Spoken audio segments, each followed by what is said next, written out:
आपका बहुत बहुत स्वागत है भाई साहब, आपने हमारे कार्यक्रम में आकर इसकी शोभा बढ़ाई।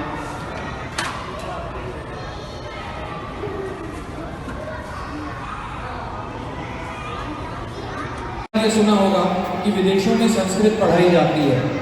बिल्कुल सच है। जर्मनी की हर यूनिवर्सिटी में एक संस्कृत डिपार्टमेंट है और आज से नहीं 200 सालों से है वहाँ पे। उसका क्या कारण है? वो लोग इतना क्यों संस्कृत सीख रहे हैं? बहुत सारे कंट्रीज हैं, बहुत सारी टॉप यूनिवर्सिटीज़ हैं जिसके संस्कृत डिपार्टमेंट शायद हमारे संस्कृत यूनिवर्सिटीज़ के संस्कृत डिपार्टमेंट से ज़्यादा रिच हैं। सबसे पहला तो मैं आपको अपना एक स्टोरी सुनाता हूँ। मैं एक रिसर्च कर रहा था नॉलेज मैनेजमेंट पे। ये एक टॉपिक होता है, तो इसमें हमने एग्रीकल्चर पे रिसर्च करना शुरू किया, क्योंकि एग्रीकल्चर इस देश की सबसे पुरानी चीज़ है। कम से कम हमारे देश में 10,000 सालों से खेती होती आ रही है और खेती बहुत उन्नत थी इस देश में। याद करिए, जब अंग्रेज यहाँ पर आए थे तो हमारे मसाले या एग्रीकल्चर प्रोडक्ट्स के कारण आए थे। तो हमने ये देखने की कोशिश करी कि ऐसा क्या था कि जो ये साल दर साल या जनरेशन दर जनरेशन इसमें चीज़ें आगे बढ़ती गई।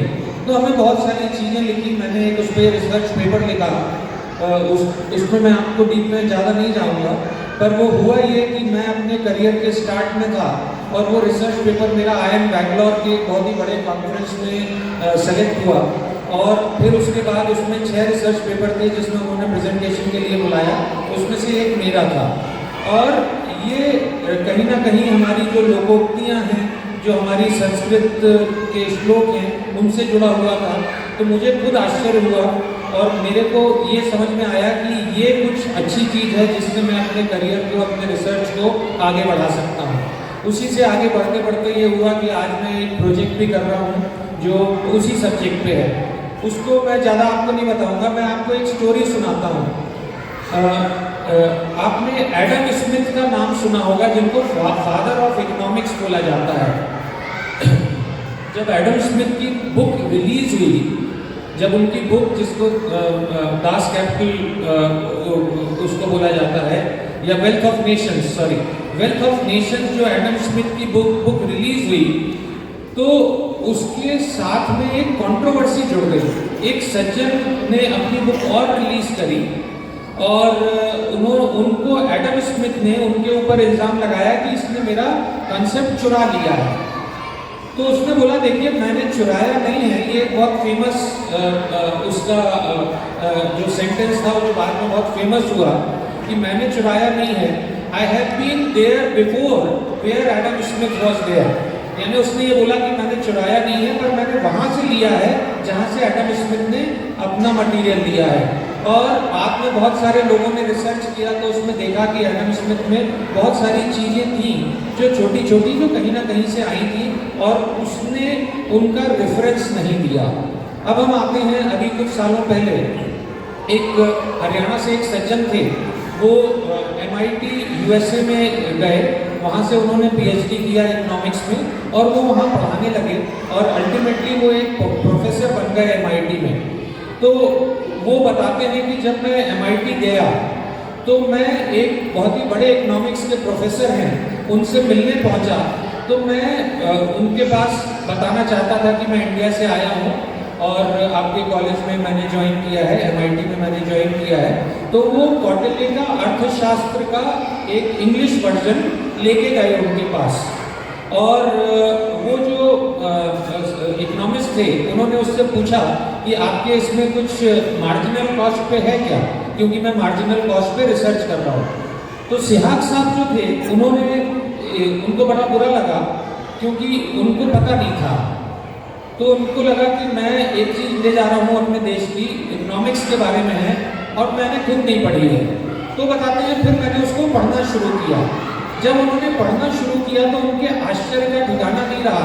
उन्होंने ये देखा कि इसमें बहुत सारी चीज़ें हैं जो आज या तो हम पढ़ रहे हैं या पढ़ा रहे हैं। जो MIT है वो इस दुनिया का सबसे अच्छा संस्थान है। तो उन्होंने रिसर्च करना चालू किया, उन्होंने रिसर्च पेपर्स लिखे और उनके एक सीरीज ऑफ रिसर्च पेपर आई जो कि बहुत फेमस हुई। उनका एक टॉपिक था कि कौटिल्य को उन्होंने एडम स्मिथ के साथ कंपेयर किया। एडम स्मिथ के साथ कंपेयर किया और इनफैक्ट मैं अपना लैपटॉप भी लेके आया था। मैं आपको बता सकता हूँ कि ये जो सारी रिसर्च है ये क्रेडिबल रेफरेंसेस पे बेस्ड है। इसमें कोई भी ऐसा नहीं है, कई बार ऐसा बोला जाता है कि आप ना कुछ सिमिलैरिटीज निकाल देते हो आप लोग और फिर उसको अपना क्लेम करने लगते हो, बहुत सारी चीजें हैं। पर उन्होंने उसमें जब अपने रिसर्च पेपर लिखे तो आपको आश्चर्य होगा, कई बार इनफैक्ट उनके कुछ एक रिसर्च पेपर्स हैं जो उन्होंने एडम स्मिथ को लिखा और कौटिल्य को लिखा अर्थशास्त्र को, और अगर आप खुद पढ़ेंगे वो तो आपको इतना आश्चर्य होगा, आपको लगेगा कि बिल्कुल उसका कॉपी किया गया है। और यहीं से उन्होंने एक रिसर्च भी चालू करी उसकी कि ये हुआ कैसे। तो जो सबसे पहला उनके पास जो रेजिस्टेंस आया वो ये बोला गया कि कौटिल्य का जो अर्थशास्त्र है ये बुक खो गई थी, और ये तो अभी कुछ सालों पहले मिली है, किसी ने डिस्कवर करी, कहीं रखी हुई थी तो उसको लेके आए और उसका ट्रांसलेशन किया। उन्होंने उस पर रिसर्च किया, उसको उन्होंने प्रूव किया कि नहीं ये खोई नहीं थी, इसको यूज किया जा रहा था और बहुत सारे लोग यूज कर रहे थे। इस तरह से उन्होंने बहुत सारी चीजों को आगे बढ़ाते गए और वो रिसर्च किया। अब मैं आपको यानी फिर उन्होंने 2 बुक्स भी लिखी हैं। इनफैक्ट अभी वो आते हैं इंडिया में तो मैं उनसे जरूर मिलता हूँ, और उन्होंने यहाँ तक बोला है कि कौटिल्य अर्थशास्त्र से सिर्फ इकोनॉमिक्स को नहीं निकाला गया, कम से कम 4 मैं आपको नोबेल प्राइज ऐसे बता सकता हूँ जो स्ट्रेट अवे कौटिल्य के अर्थशास्त्र से निकाले गए। तो मैं आप लोगों को ये बताना चाहता हूँ ये कारण था जिसके कारण जब हमारे देश से जा रहा था पहली बार तो वो एक शिप से नहीं जा रहा था, उसका एक फ्लीट ऑफ शिप्स था जो अपने साथ लेके गया था। वो कम से कम बहुत सारे शिप्स थे। आपको जानकर आश्चर्य होगा उसमें 2 शिप्स में सिर्फ बुक्स थी, किताबें थी। आप सोचिए वो क्या सामान ले जा रहा था अपने साथ। अपने साथ वो मसाले ले जा रहा था। उन मसालों की कीमत यूरोप में गोल्ड के बराबर थी, सोने के बराबर। अब आप सोचिए आपको कोई ऐसी चीज मिल रही है कि कहीं आप गए हैं वहां सोना बिखरा हुआ है और आप सोना अपनी गाड़ी में भर के ला रहे हैं। अब थोड़ी सी जगह में आपने कुछ और सामान भर लिया, अगर वो सामान की कीमत सोने के बराबर है तभी आप उसमें भरेंगे, नहीं तो आप अपने 2 शिप्स का जो स्पेस है वो वेस्ट नहीं करेंगे। तो ये इंपॉर्टेंस थी जो उनको समझ में आई। वो कलेक्शन के लिए नहीं ले गया था, वो नॉलेज के लिए ले गया था। और इसमें बहुत सारे एग्जाम्पल्स हैं जो मैं आपको दे सकता हूँ, मैथ्स में, मेडिकल साइंस में, इकोनॉमिक्स में, मैनेजमेंट में, बहुत सारी चीज़ें हैं जो आज हम पढ़ाते थे, बाद में लोगों ने बोला कि ये हमारे यहाँ से गई है। और मैथमेटिक्स में बहुत सारी चीज़ें गई हैं। आपको पता है जीरो का आविष्कार इंडिया में हुआ, सिर्फ जीरो कुछ नहीं होता है। जीरो मतलब होता है नंबर सिस्टम, डेसिमल सिस्टम, तब जीरो होता है। तो इसका ये हो ही नहीं सकता कि सिर्फ जीरो हमारे इंडिया ने दिया, ऐसा कुछ नहीं है। पूरा डेसिमल सिस्टम, आपकी जो geometry is nothing but geometry. आपका पूरा मैथमेटिक्स यहाँ से अरब कंट्रीज में गया, अरब कंट्रीज से स्पेन में गया, स्पेन से यूरोप में गया, और आज हम वही चीज़ें लेके आते हैं और अपनी क्लासेस में पढ़ाते हैं। अब मैं आपको इन सारी चीज़ों में बहुत सारा टाइम लग जाएगा, मेरे पास बहुत सारे विषय हैं, बहुत सारे विद्वान हैं जिन लोगों ने इसमें काम किया। एक सीके राजू जी हैं जिन्होंने, आप उनका यूट्यूब पे देखिएगा जाके, उनके बहुत सारे लेक्चर्स हैं जो मैथ्स पे हैं और उन्होंने बहुत अमेजिंग काम किया हुआ है। अब मैं आपको बताता हूँ कि जो आपके बच्चे हैं अगर वो संस्कृत पढ़ रहे हैं, आज मेरे पास ऑलमोस्ट हर दूसरे तीसरे दिन कोई मेल आती है, या जो हमारे जो रिसर्च के ग्रुप्स हैं उसमें कोई आता है कि कोई ऐसा व्यक्ति है जो मैथ्स जानता है और संस्कृत जानता है, जो इकोनॉमिक्स जानता है और संस्कृत जानता है, कोई मेडिकल साइंस जानता है और संस्कृत जानता है, क्योंकि बहुत सारी रिसर्च हो रही है। मैं अपना पर्सनल एक्सपीरियंस जो मैंने आपको बताया कि मेरे रिसर्च पेपर उस समय एक्सेप्ट हुए जब मैंने कहीं ना कहीं से उनको अपनी भारतीय मूल जो हमारा नॉलेज बेस है उससे जोड़ा। आज AICT ने भी अपना एक वहाँ पर एक सेक्शन खोला हुआ है जिसको IKS बोलते हैं, इंडियन नॉलेज सिस्टम, और उस पर AICT भी काम कर रहा है। उस पर वही लोग काम कर रहे हैं जो हमारी आज मूल नॉलेज पे काम कर रहे हैं। हम लोग थोड़ा सा लेट हैं क्योंकि वेस्ट ने इस पर बहुत काम किया। यूरोपियन कंट्रीज ने, जर्मनी ने, UK ने, US ने बहुत इस पे काम किया, शायद हम लोग नहीं कर पाए उतना, आज हम कर रहे हैं। और संस्कृत भाषा का जो भविष्य है वो बहुत बहुत उज्जवल है। संस्कृत भाषा सीखने के बाद आप ये मत समझिए कि ये एज अ हॉबी है या फिर ये एक हम रिस्पेक्ट करते हैं अपने कल्चर की उसके लिए है। आज एक नॉलेज सिस्टम में इसकी बहुत ज़्यादा ज़रूरत है।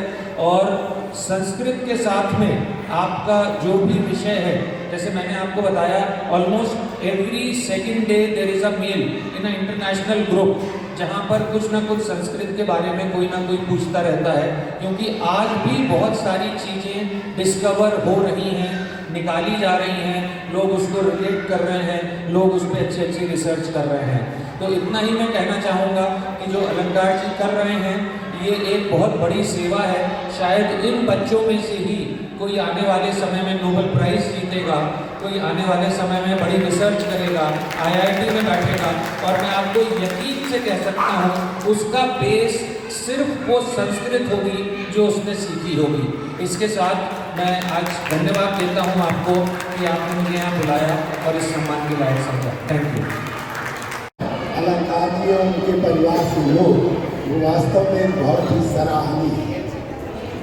संस्कृत अगर आप लोग पढ़ते होंगे, कभी उच्चारण करते होंगे, तो पूरे शरीर में जो है एक प्रतिध्वनित होती है, पैर से लेके और मस्तिष्क, और कोई भाषा में इतना जो है वो शरीर का वो नहीं होता है जितना संस्कृत में होता है। कि संस्कृत पाँव से लेके और सिर तक जो है उसका कंपन होता है। जो भी संस्कृत की भाषा या बोला जाता है उसका पूरा कंपन शरीर से, तो ये हमारे शरीर के लिए एक निरोग का भी काम करता है। अगर हम लोग इसकी पढ़ा, जैसे कहा गया है लोग पढ़ते हैं, लोग आजकल देख रहे हैं उनका लोगों का प्रोग्राम जो आता है, तो ये प्रोग्राम जो है वो बहुत ही अच्छा है। और हमारा जितना भी धर्म ग्रंथ वो पुरातन में संस्कृत में ही है, और अब हम उसको परिभाषा दूसरी भाषाओं में कर रहे हैं या लोग कर रहे हैं। तो इस कारण से मेरा ये बहुत ही बड़ा सौभाग्य है कि मुझे आज ये देखने को मिला कि संस्कृत भाषा हम कक्षा 8 तक पढ़े हैं। मैं कक्षा 8 तक पढ़ा हूँ, उसके बाद संस्कृत भाषा में नहीं पढ़ी, हिंदी या इंग्लिश। और आज के युग में जो मीडियाकर्स है, जो 30, 35, 40 साल के युवक हैं, युवतियाँ हैं, जो कपल्स हैं, वो लोग जो है संस्कृत भाषा की तरफ जो है ध्यान नहीं देते, क्योंकि उनके बच्चे छोटे हैं, उनके परिवार में बच्चे छोटे हैं।